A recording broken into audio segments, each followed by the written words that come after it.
प्रिय विद्यार्थियों, online classes में आपका अपना स्वागत है। राजनीति विज्ञान बीए प्रथम वर्ष आज एक नई अवधारणा प्रारंभ कर रहे हैं, संविधानवाद कॉन्स्टिट्यूशनलिज्म। इस विचारधारा का, इस अवधारणा का जो परिचय है उस पर हम चर्चा करेंगे। संविधानवाद क्या है या इसका जो हिस्टोरिकल बैकग्राउंड क्या है, और उसके बाद इसके अर्थ और परिभाषाओं को समझने का प्रयास करेंगे। फिर इसके लक्षण और विशेषताओं की चर्चा हम करेंगे। तो संविधानवाद वास्तव में संविधान पर आधारित जो शासन है, संविधान पर आधारित शासन, लोकतंत्र के दौरान सीमित शक्तियों वाले शासन की जो हमने चर्चा की थी, लिमिटेड पावर्स के जो शासन की, या विधि पर आधारित, कानून पर आधारित शासन की जो चर्चा की थी, वो वास्तव में इस अवधारणा में ही दिखाई देता है, संविधानवाद में ही दिखाई देता है। प्रारंभ से लगाकर के वर्तमान तक जो व्यवस्थाएं बनी राज्य के दृष्टिकोण से, यद्यपि इस विचार को आधुनिक माना जाता है, संविधानवाद को आधुनिक अवधारणा के रूप में स्वीकारा जाता है, किंतु वास्तव में ये विचारधारा लगभग उतनी ही पुरानी है जितनी कि राज्य सत्ता के प्रयोग में जो अधिकार हैं, राज्य सत्ता के प्रयोग की जो सीमाएं हैं, उसको तय करने की समस्या पर विचार करने की परंपरा है। जब आदिम समाजों में राज सत्ता का उदय हुआ तो अनुमान लगाया जाता है कि राज सत्ता के प्रति दो प्रकार की स्थायी प्रतिक्रियाएं हुई। प्रथम, सार्वजनिक हित की रक्षा एवं वृद्धि के लिए राज्य सत्ता का बने रहना अत्यंत आवश्यक है।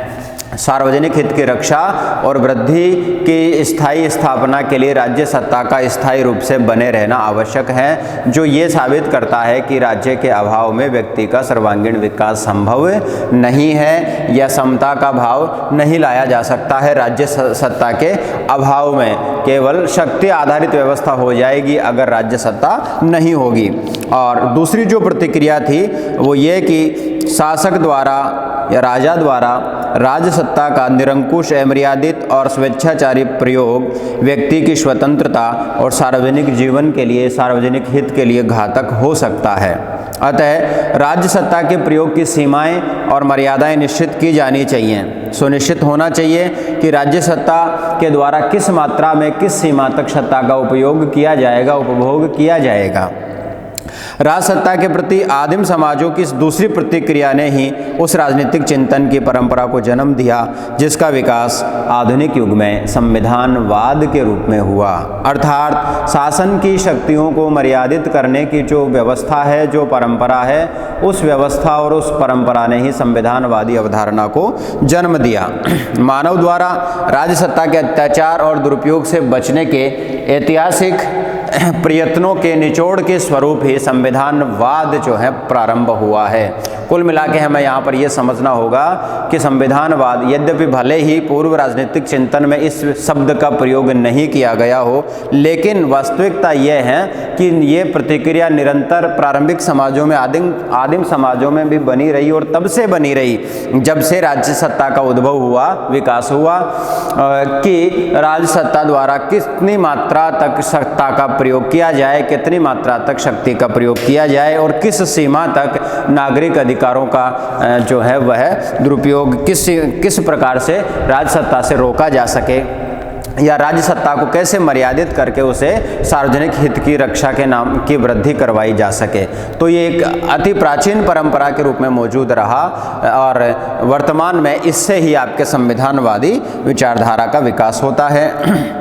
ऐतिहासिक प्रयत्नों का अनुभविक निचोड़ है संविधानवाद, और उल्लेखनीय है कि प्राचीन यूनान में जहाँ प्लेटो ने संविधानवाद के संबंधित उपयुक्त पहलू पर मूलतः नैतिक दृष्टि से विचार किया था, वहीं अरस्तु ने इस पर मुख्यतः कानूनी और विधिक दृष्टि से चिंतन किया था।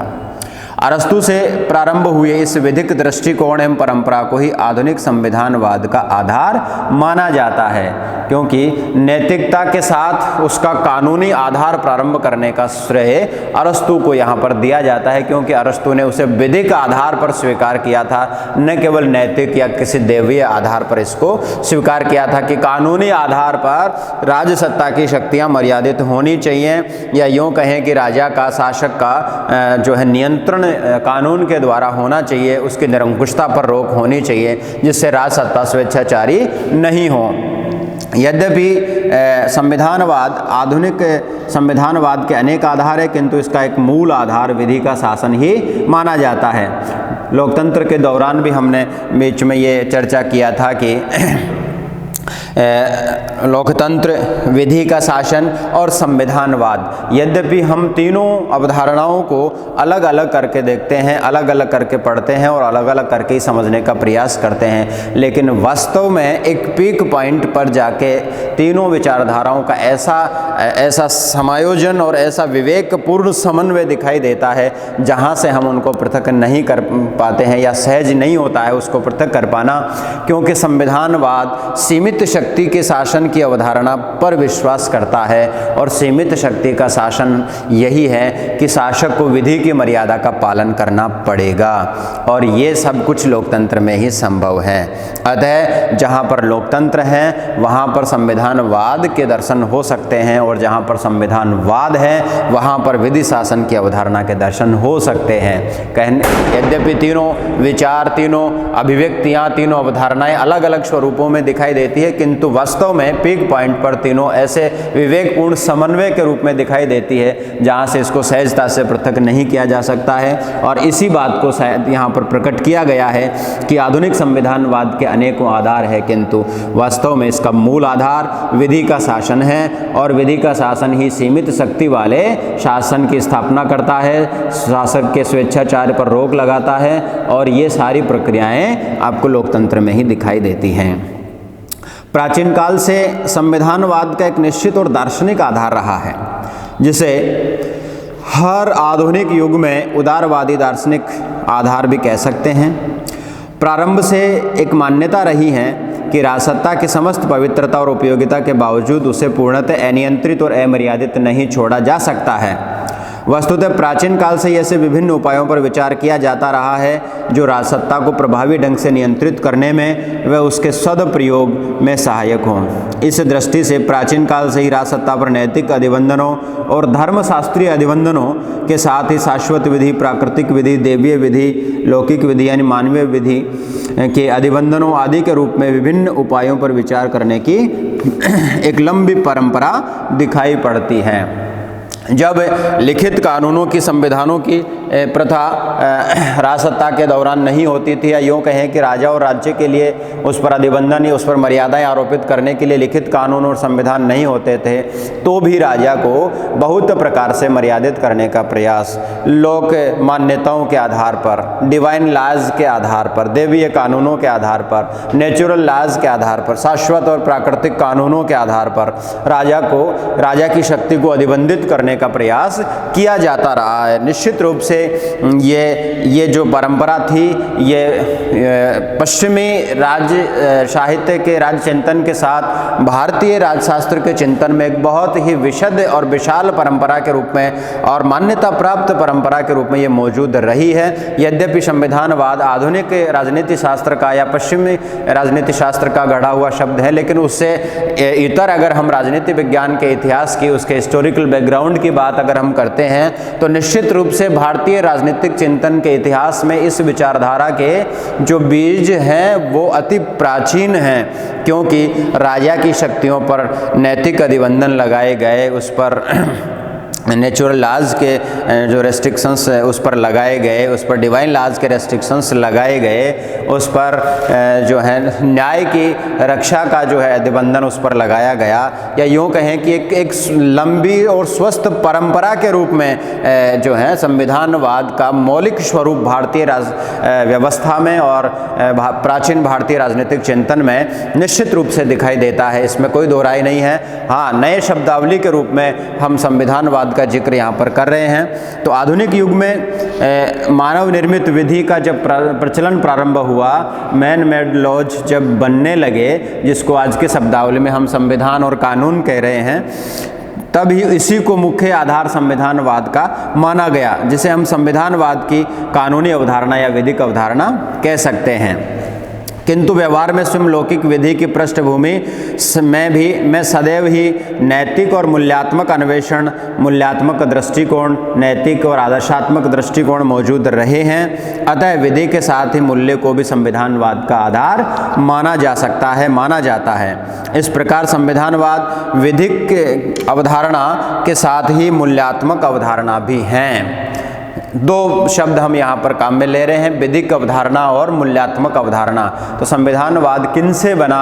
विधिक अवधारणा के रूप में, मैन मेड लॉज के रूप में, या जैसे मानव निर्मित कानून और जो संविधान है उसके रूप में, और दूसरी शब्दावली में, क्योंकि ये मूल्यों को भी स्थान देता है, क्योंकि एक जो परंपरा आदर्शात्मक रूप से चली आ रही है, बातें हैं, उनको आदर्शात्मक रूप से यहाँ पर स्वीकार किया जाता है। इसीलिए आदर्श और मूल्य भी जो है विधिक अवधारणा के साथ ही इसमें शामिल होते हैं। अब इसके साथ में हम बात करते हैं इसके अर्थ को समझने के बाद,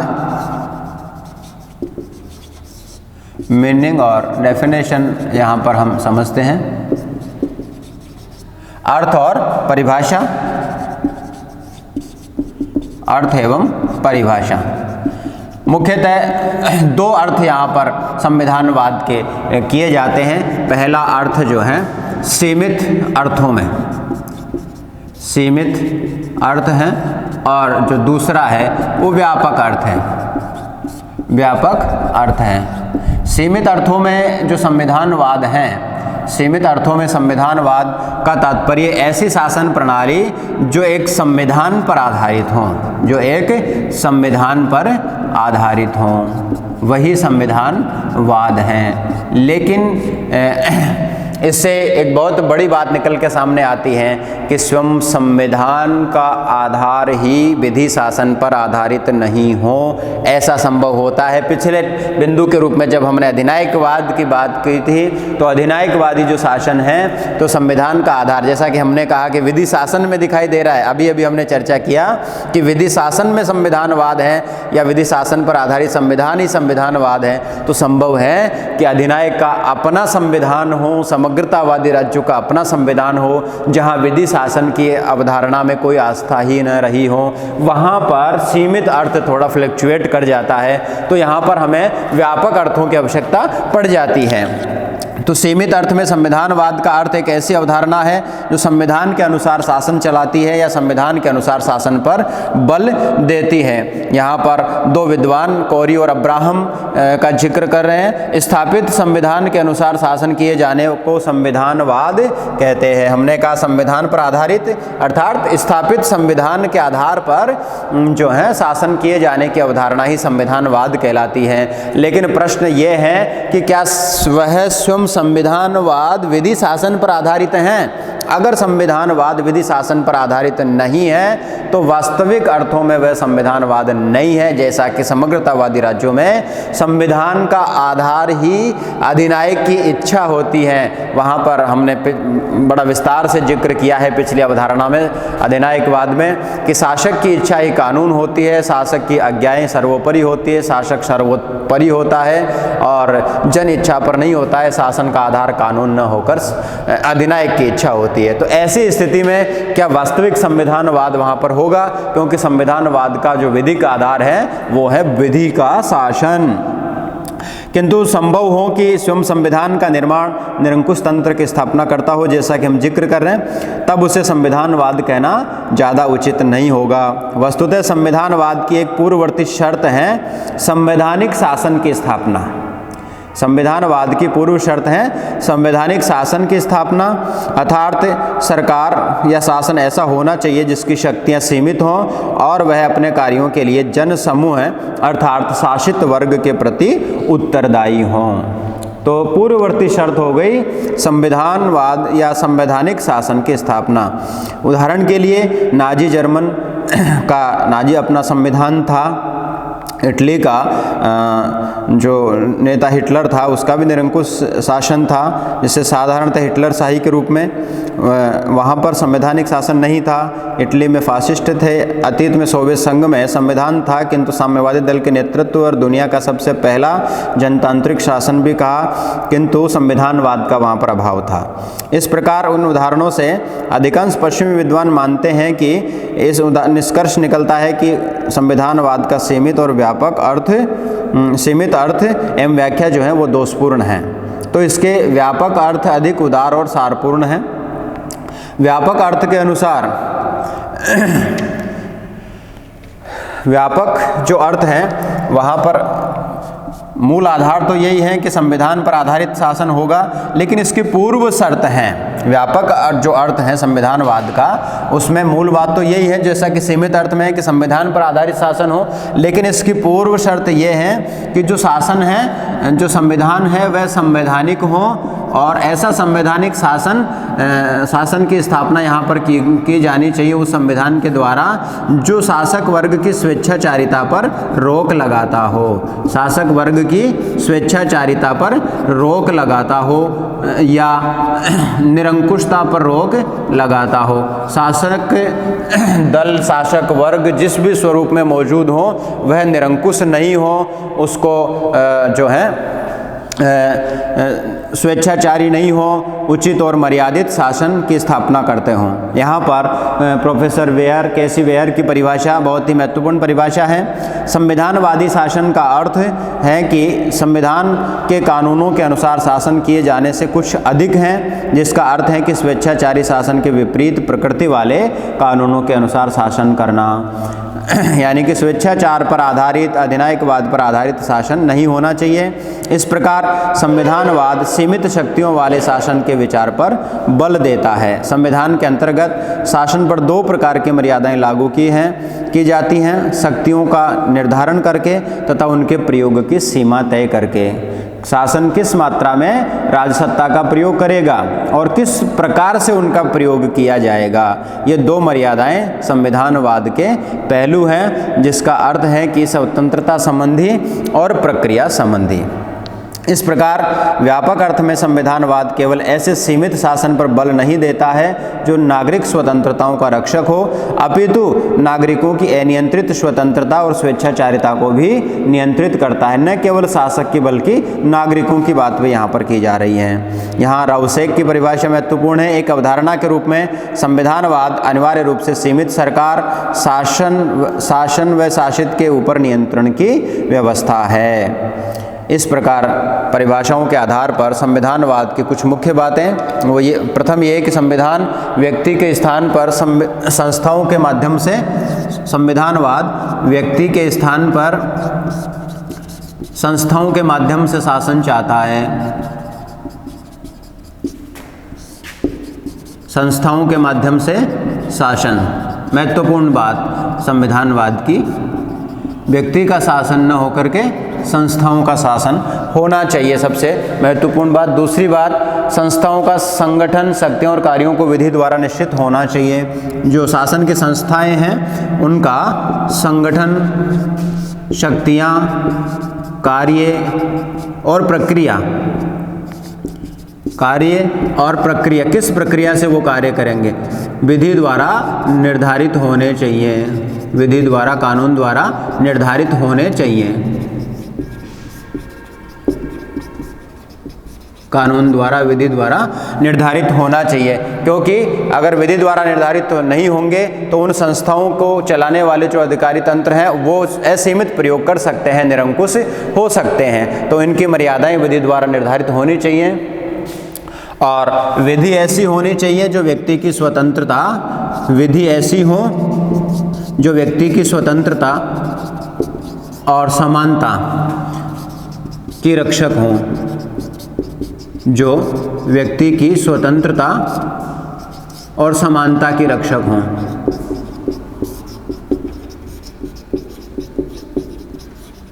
समानता की रक्षा करती हों।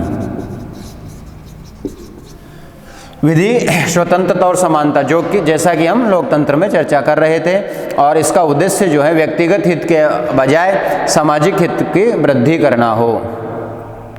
संविधानवादी धारणा का मूर्त जो रूप है, ऐसे संविधान को माना जाए जिसमें उपरोक्त लक्षण मौजूद हों। संविधानवाद की धारणा का मूर्त रूप ऐसा हो जो उपरोक्त लक्षणों पर आधारित हों।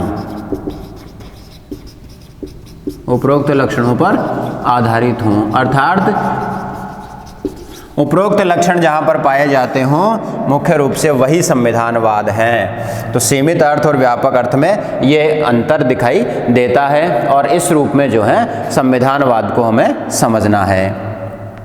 नेक्स्ट चर्चा अगले वीडियो में करेंगे।